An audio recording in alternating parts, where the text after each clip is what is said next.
Gente, seguinte. Carta aos Romanos. Vou falar um pouquinho sobre ela, sobre pelo menos os primeiros capítulos da carta aos Romanos.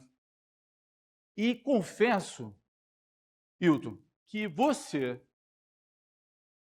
foi o cara que me fez refletir, com certeza o Espírito Santo, sobre o que eu vou estar trazendo aqui. Na semana passada, só para contextualizá-los, estávamos sentados a essa mesa e falando sobre a questão do centenário da igreja, né? E colocamos muitas coisas, estamos indo para a terceira e última clarinada, tá certo? Daqui a pouco estaremos celebrando nossos 100 anos. E aí o Wilton colocou algo que eu, depois, no final, falei com ele. Eu falei, é assim mesmo que você está enxergando? É dessa forma? Ele falou assim, eu percebo um vento do Espírito aqui. E eu preciso lembrar, não era uma advertência, porque não havia algo a ser corrigido, mas apenas uma advertência. E temos que tomar cuidado, porque o Espírito vai construindo isso de uma forma tão bonita. Ele vai soprando e vai conduzindo todas as coisas, mas se tirar uma pecinha daqui de baixo, isso desmorona. E eu confesso que ele me falou isso e eu fiquei feliz por ele ter falado sobre a questão do vento do Espírito, mas me senti advertido sobre a base, sobre a pecinha que poderia ser tirada e tudo isso ser desmoronado. E aí me veio a lembrança de Paulo escrevendo aos Romanos, uma igreja que ele não fundou, e que dizem os historiadores que foi por volta mais ou menos dos anos 40, e que no ano de 49, quando o imperador Cláudio, tá certo? Vem a falecer ali e tudo mais, essa igreja vem começar depois a ter o retorno dos judeus com o falecimento dele. E Paulo, lá no ano de 56 a 58, escreve para Romanos. A igreja de Romanos não estava passando um problema de uma questão moral, mas ela precisava ser doutrinariamente advertida sobre alguns pontos. Diferente da carta que ele escreve aos Coríntios, de não compreenderem a ceia, por problemas de divisões. A carta aos Romanos não é para tratar uma questão moral. Entendem? Ele agora precisava reconstruir, porque aquela igreja que estava cheia de judeus no início, durante um período tem uma evasão dos judeus ali de Roma, porque uma diáspora acontece ali, e lá por volta, depois dos anos 50, eles começam a voltar. Só que quando eles voltam, o que eles encontram? Quem é ele que eles encontram na igreja como base? Os gentios, agora convertidos. E ele precisava tratar alguns pontos com eles. E me permita, e lendo aqui, eu vou ler aleatório, então não precisa estar projetando, mas deixa sua Bíblia aberta no capítulo 1 de Romanos. Paulo primeiro ele vai saudar a igreja, ele vai dizer que é um servo do Senhor, não é? Vai se apresentar para a igreja de Roma. E aí no versículo 8, de uma maneira muito interessante, ele coloca assim: em primeiro lugar, por meio de Jesus Cristo, dou graças ao meu Deus por todos vocês, porque a fé que vocês têm é proclamada no mundo inteiro.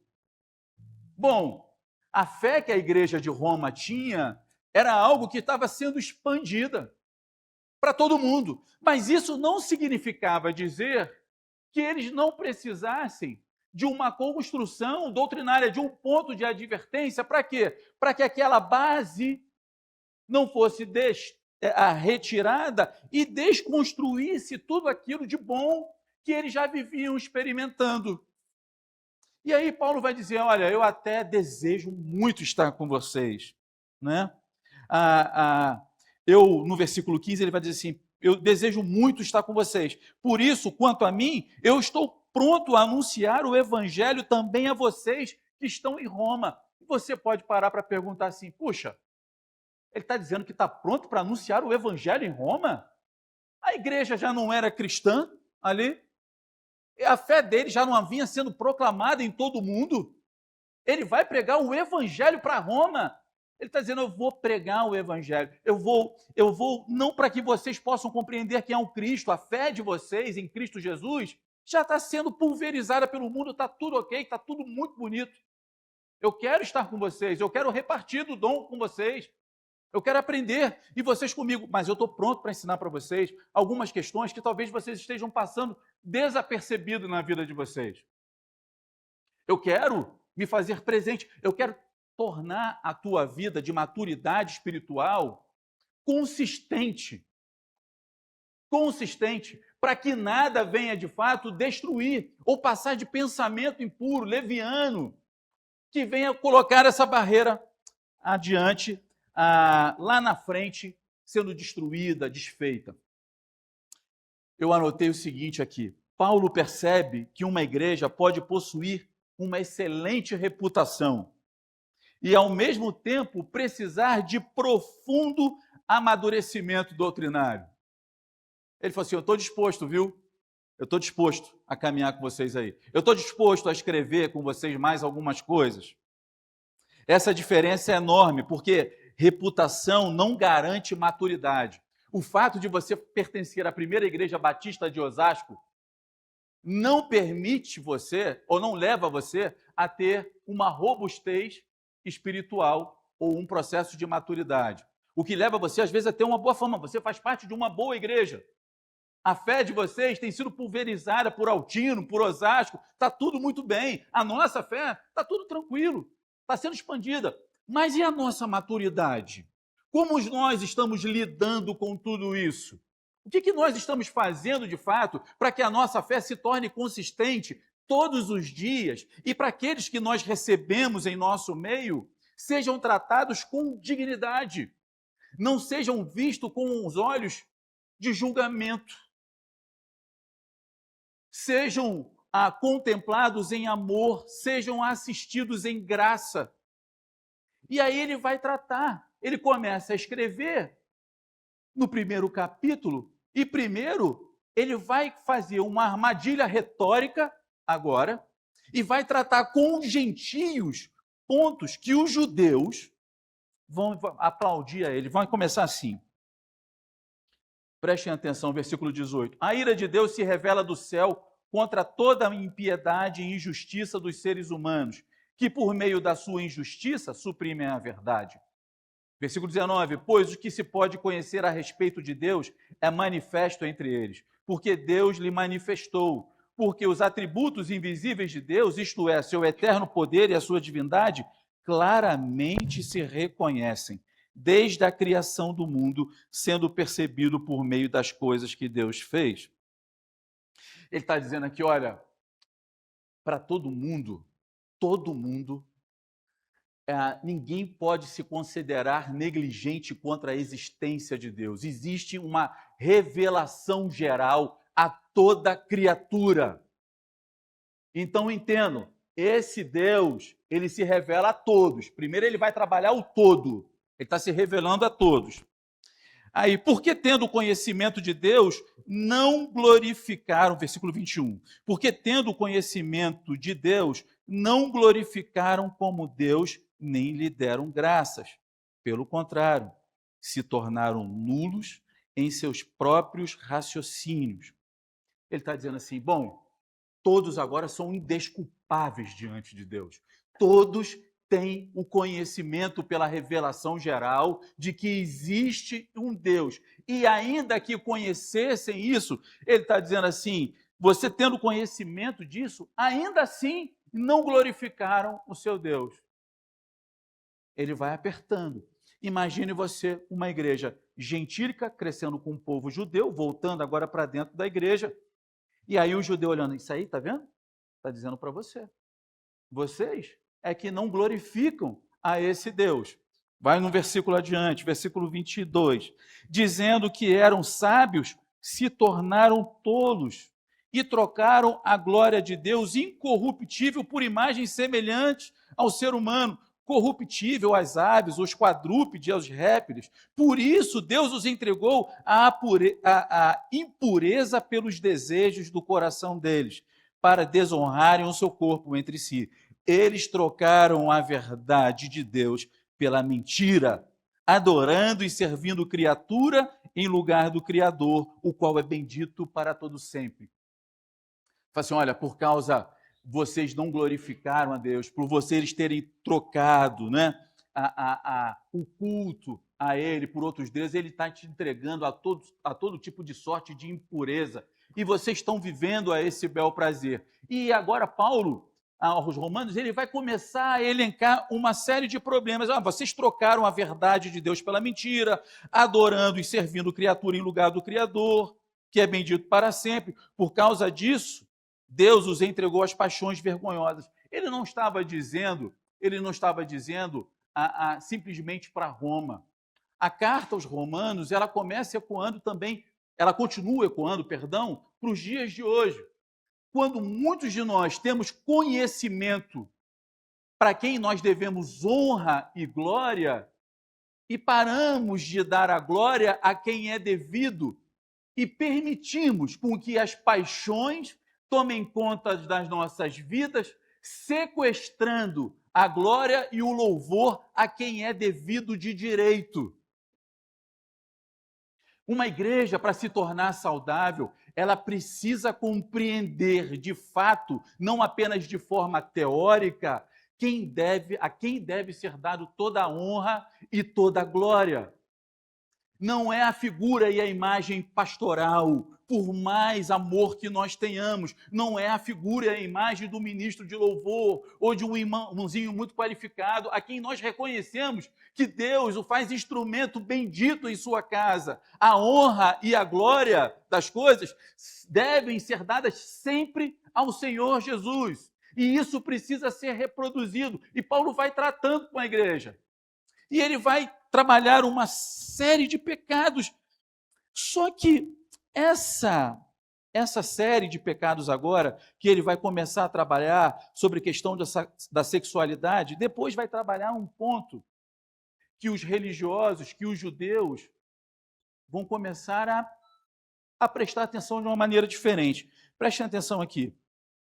E por haverem desprezado o conhecimento de Deus, versículo 28, o próprio Deus os entregou a um modo de pensar reprovável, para praticarem coisas que não convêm. Estão cheios de todo tipo de injustiça, perversidade, avareza, maldade, estão cheios de inveja, homicídio, discórdia, engano e malícia, são difamadores, caluniadores, inimigos de Deus, insolentes, arrogantes, orgulhosos, inventores de males, desobedientes aos pais, insensatos, desleais, sem afeição natural e sem misericórdia. Embora conheçam a sentença de Deus de que os praticam tais coisas são passíveis de morte, eles não somente as fazem, mas também aprovam as que tais coisas praticam. Ele está dizendo assim, olha, esse costume gentílico que alguns trazem ou trouxeram de dentro para fora, ou de fora para dentro, esse costume é reprovável. E ainda que vocês reconheçam isso, vocês saibam do que isso pode trazer para a vida de vocês, vocês não apenas estão fazendo, mas como estão permitindo e aprovando. Isso não dá para acontecer. Só que no final, ele começa a trabalhar uma lista que vai dizer assim, puxa, você não está apenas entregue a uma sorte de imoralidade sexual. Existem alguns cuidados que uma igreja precisa tomar para que se mantenha de pé. E ele vai elencar: estão cheios de todo tipo de injustiça, de perversidade, de avareza e de maldade. É possível ser um religioso praticante e ainda assim ter esse tipo de pensamento ou de comportamento. Somos avarentos quando não damos ao Senhor a porção que a Ele é devida. E eu não estou falando de dinheiro. Eu estou falando de entrega de vida.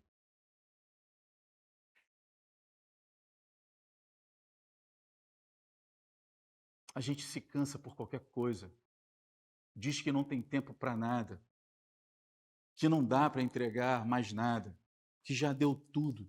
Deu tudo mesmo, meu irmão. Entregou tudo de fato ao teu Deus, ao teu Senhor. Cheios de todo tipo de injustiça.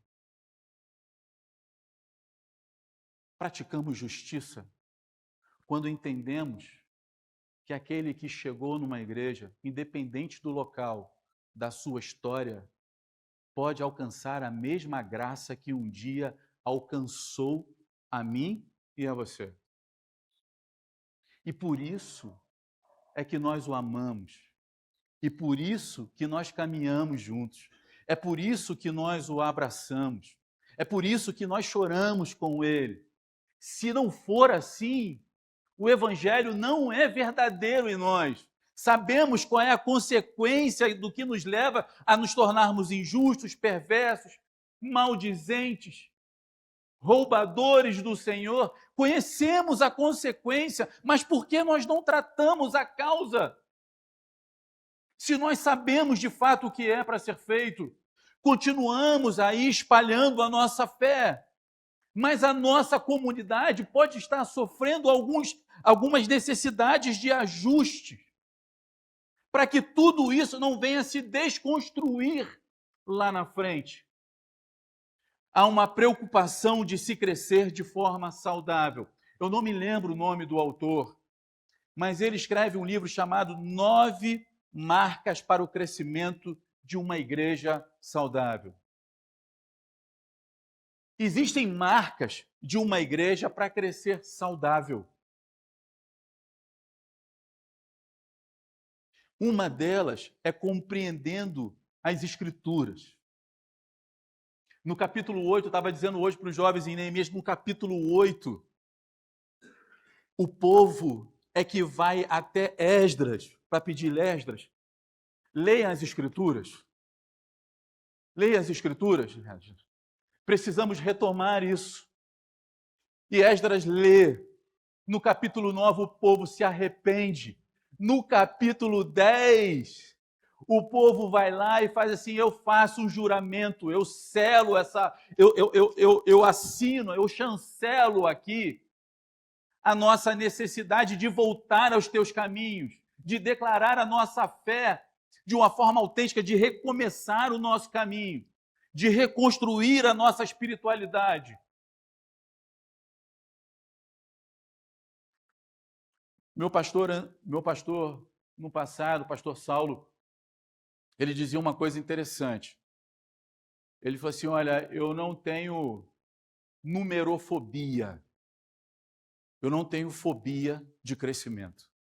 Número, para mim, é número.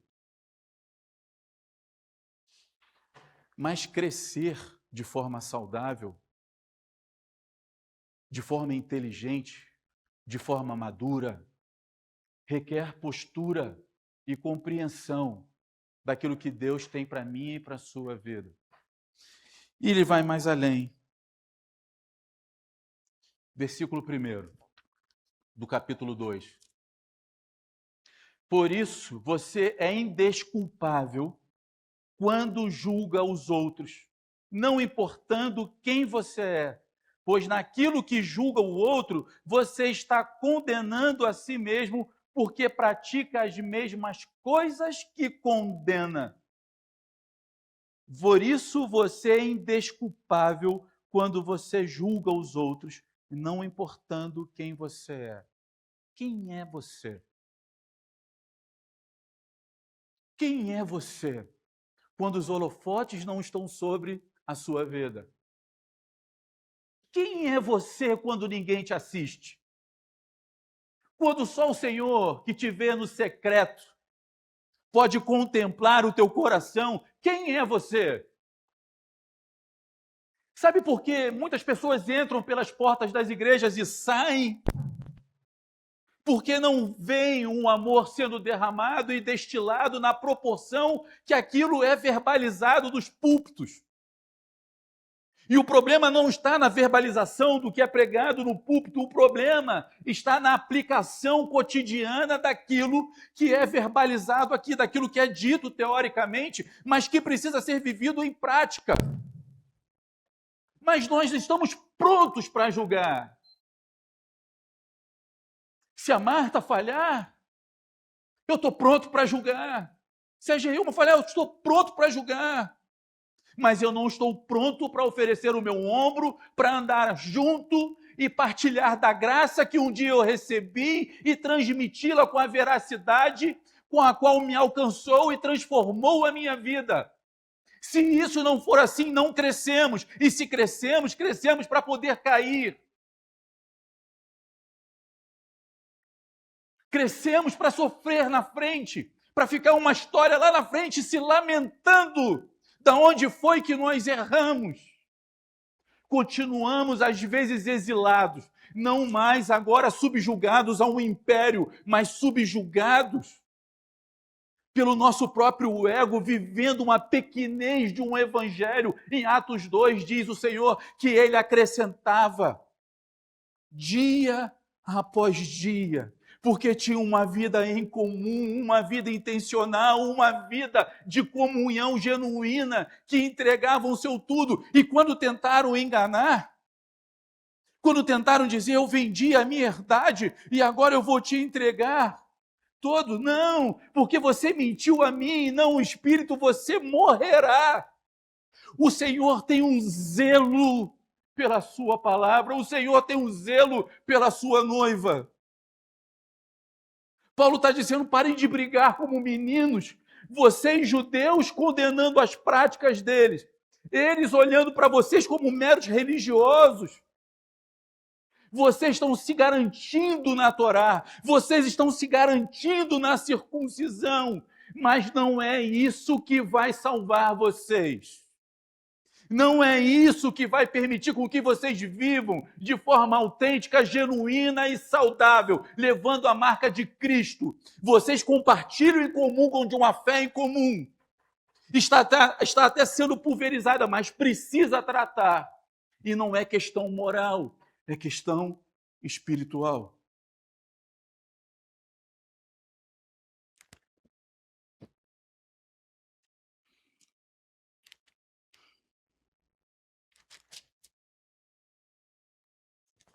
Ele vai dizer aqui, prestem atenção, que a vida religiosa não salva ninguém. Versículo 20. Aliás, a partir do 17, ele começa a falar algumas coisas aos judeus. Instrutor, versículo 20, instrutor de insensatos, mestres de crianças, tendo na lei a forma da sabedoria e da verdade. Você, pois, que ensina os outros, não ensina a si mesmo? Você que prega que não se deve roubar, rouba. Você que diz que não se deve cometer adultério, adultera. Você que detesta ídolos, rouba os templos. Você que se gloria na lei, desonra a Deus pela transgressão da lei. Pois como está escrito, o nome de Deus é blasfemado entre os gentios por causa de vocês. Me permita, ousadamente, tentar contextualizar para os dias de hoje. Está cheio de gentio lá fora, esperando de mim e de você um posicionamento diferente. esperando que a nossa prática condiga com o nosso discurso teórico. Será que às vezes nós somos mestres de criança? Será que ensinamos aos outros e somos incapazes de entender e de aplicar isso à nossa própria vida?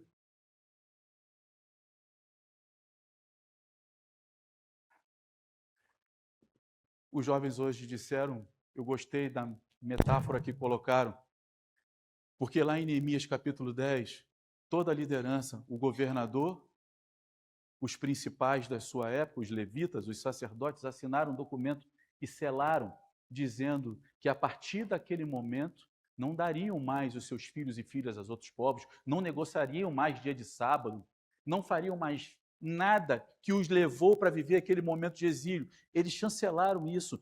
E sob pena de Deuteronômio 28, de toda a maldição de Deus sobre a sua vida.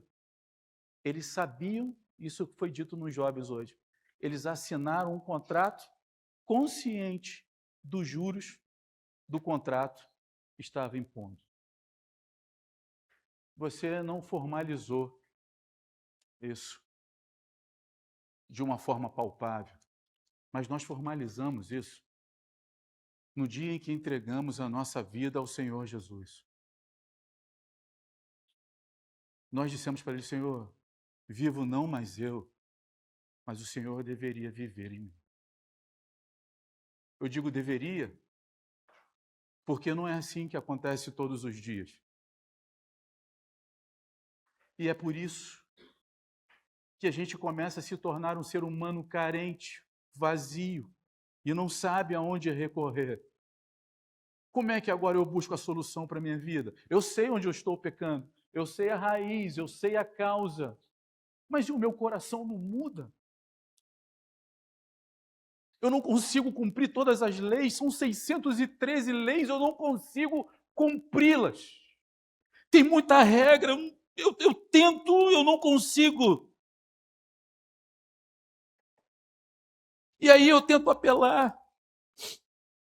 É circuncisão, versículo 25. A circuncisão tem valor se você pratica a lei, mas se você é transgressor da lei, a sua circuncisão já se tornou incircuncisão. Se você não pratica o amor, se você não pratica a assistência, se você não pratica um olhar contemplativo, a dor do seu irmão, a fé que você diz que confessou, já não é mais fé, porque você não segue, você não é discípulo. Discípulo é aquele que reproduz o que o seu mestre lhe ensinou. Senão você se torna apenas um simpatizante que caminha até quando tudo vai bem, quando as palavras começam a ser dura, você vai olhar lá para João capítulo 6 e vai dizer, dura coisa diz esse homem, eu não consigo mais caminhar até aqui. E a pergunta que fica sempre nas nossas mentes é o que Jesus vai dizer aos seus. E vocês? Por que vocês também não vão embora? Porque ainda nós compreendemos como Pedro, para onde iremos nós? Se só tu tens palavra de vida eterna. Nós falhamos muitas vezes. Nós erramos muitas vezes, nós julgamos muitas vezes, mas precisamos entender definitivo quem é que pode suprir e alavancar a nossa caminhada espiritual de forma definitiva, porque senão continuaremos sendo como meninos, mestres de criança, e impedindo com que gentios no dia de hoje se acheguem porque não vê e não enxerga mais a igreja do Senhor, reproduzindo o evangelho e perfumando o ambiente da maneira que deveria ser. Eu perguntei ontem, pastor Roberto, para a juventude no culto jovem, se você pudesse estar de frente agora com o Senhor Jesus, sentado ao seu lado, e você pudesse pedir duas coisas para Ele. Uma para a sua vida e a outra para o crescimento da igreja. O crescimento não. E a outra para a vida da sua comunidade. O que você pediria? Algumas das respostas foram: eu gostaria de ter mais intimidade com Deus. E é estranho. E eu não estou julgando, eu estou constatando. Porque como é que se constrói intimidade com alguém? Por meio de vida relacional. E isso não depende do Cristo, depende de você, porque o Cristo está sempre no local dele. Eu gostaria de ver a minha igreja mais unida, comungando melhor, com a comunhão mais íntima. Mas isso depende de você que faz parte dessa igreja. Porque um indivíduo frio, avarento, reproduz e contamina aquele que está ao seu lado. Paulo está divertindo tudo isso a eles. Está chamando a atenção. Mas ele dá uma esperança, porque você é incapaz de cumprir absolutamente tudo. E no capítulo 3, no versículo 21 em diante, até o 23, nós vamos ler. Esse eu gostaria de reproduzir.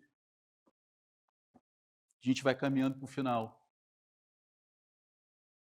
Mas agora, sem lei, a justiça de Deus se manifestou, sendo testemunhada pela lei e pelos profetas. É a justiça de Deus mediante a fé em Jesus Cristo para todos e sobre todos os que creem, porque não há distinção. Para aí. Não há, ele está tratando com gentios convertidos e judeus convertidos. Assim, não há distinção para aqueles que creem, pois todos, versículo 23, pecaram e carecem de quê? Da glória de Deus. Não dá para cumprir nada sem Ele. Não dá para ir adiante sem Ele. Nós que estamos em Cristo Jesus somos livres.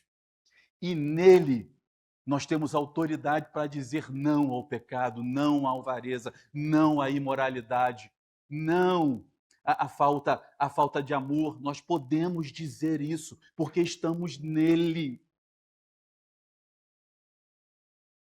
Quem não está, continua sendo escravo do pecado, carente dessa graça todos os dias. E você que está é carente, porque você precisa dele para continuar caminhando de forma sólida e sustentável todos os dias. Paulo ele vai discorrendo sobre isso.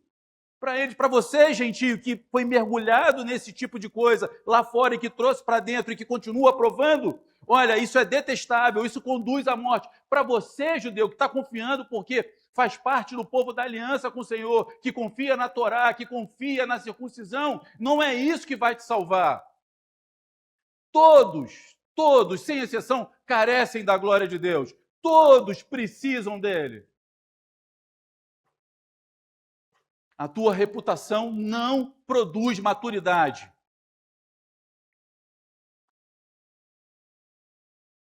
E quero caminhar para o final.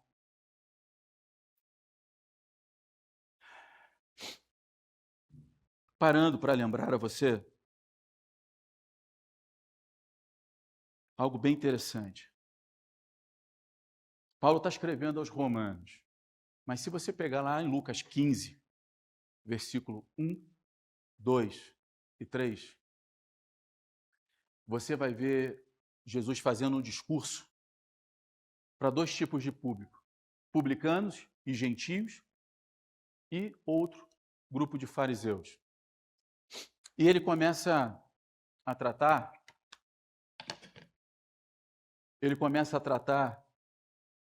com eles, porque os fariseus perguntam assim: você se assenta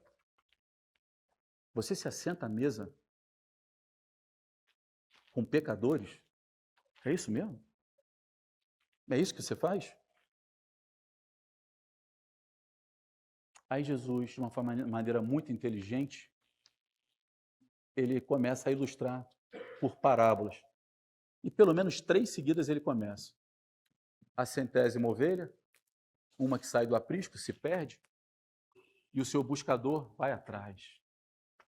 Atravessa um deserto árido, perigoso, deixa as 99 seguras, e vai atrás da 100ª, coloca no seu ombro e celebra aquela que foi resgatada. E por celebrar aquela que foi resgatada, ele já deixa a primeira lição para aquele povo. Depois ele vai atrás ele dá a ilustração da dracma perdida, que aquela mulher perde numa casa humilde, cheia de pó, cheia de barro, e que precisa pegar um candeeiro para poder achar aquele percentual tão significativo para ela, e ela acha. E o que ela faz depois que ela acha? Ela celebra. Chama as amigas, celebra, porque achou aquele que se havia perdido. Depois ele vai para uma parábola que todo mundo conhece de cor e salteado, de um filho, o mais novo, que pede justamente o quê? O pai, a sua herança. Deixa eu viver minha vida, pai. Deixa eu tocar minha vida do jeito que eu quero. Me dá minha parte. Você sabe, eu não vou entrar no detalhe histórico, você sabe que pedir uma herança de um pai que está vivo é você declarar e dizer assim, preferia que você estivesse longe, morto. Deixa eu curtir minha vida. E ele vai curtir a vida. E o dinheiro acaba. E quando o dinheiro acaba, ele se encontra lá num processo muito ruim, cuidando de porcos, que para o judeu era algo impensável. E chega a fome é tão grande que ele pensa em comer a comida do próprio porco. E aí ele começa a pensar numa lógica meritocrata, retributiva, para começar a negociar com o pai. Olha, eu vou voltar. Eu vou voltar agora para a casa do meu pai, eu vou voltar como trabalhador, eu vou pedir para ele um salário, eu trabalho, pago, e tudo bem, se ele não me quiser mais chamar de filho, está tudo certo, eu só quero voltar. E Jesus começa essa discussão porque ele está falando para o fariseu estava dizendo assim, você se assenta com um pecador? E Jesus começa a dizer, é esse pai que está disposto a ir além por você, a buscar você que está perdido, a buscar você que está no meio do pó, como aquela dracma, e que precisa muitas vezes de um candeeiro, mas esse candeeiro ele vem com a luz ali e acha você e celebra. Você que estava perdido, estava cansado, distante dele, ele bota no ombro e carrega você. Para o filho, quando ele decide voltar e aparece lá longe, ele avista o filho, é meu filho. Diz o texto que ele sai correndo em busca do filho. Ele não esperou o filho pedir perdão. Ele não esperou. Ele foi atrás. E deixa eu me contar agora um detalhe histórico para você. No Oriente Médio existia algo chamado Kezazá. O Kezazá significava justamente quando você pegava a sua porção, o seu dinheiro, independente de ser herança ou não, e gastava no meio gentil e voltava sem nada, eles pegavam aquele vaso, faziam uma cerimônia da comunidade local, quebravam o vaso, e quando quebravam o vaso, estava dizendo para você, nós viramos as costas para você, a sociedade agora não quer mais você aqui, você se deleitou, você viveu com os gentios, você gastou a tua vida, nós negligenciamos, e o pai começa a avistar o filho vindo de longe. Ele fala assim, o Kezazá talvez venha, mas antes de chegá-lo, eu vou acobertá-lo com os meus braços, antes dele me pedir desculpa, eu o amo, sou eu que o busco, eu atravesso o deserto e vou atrás. Eu advirto sobre tudo isso, mas acima de tudo, eu o amo de forma incondicional. Paulo vai escrevendo lá um gentio, preste atenção, deixa o que estava para trás lá fora. Judeu, não se garanta nisso tudo. Deus ama você, a sua fé é pulverizada, mas existem alicerces, coisas que precisam ser tratadas agora com robustez, para que você não precise de um pai que vá buscá-lo, mas se precisar em amor, ele está lá se você confessar a tua fé a ele, porque você carece da glória dele, porque você carece do seu amor. Se nós compreendermos a graça dele, a profundidade do seu amor, e não ficarmos como o filho mais velho, dizendo assim, eu tive tanto tempo na tua presença, você não me deu nada, sendo incapaz de celebrar o retorno de alguém, seremos uma igreja fragilizada, medíocre, que tem a sua fé pulverizada, mas não consegue celebrar aquilo que de mais precioso o Evangelho nos oferece, que é a mudança e há transformação de vida.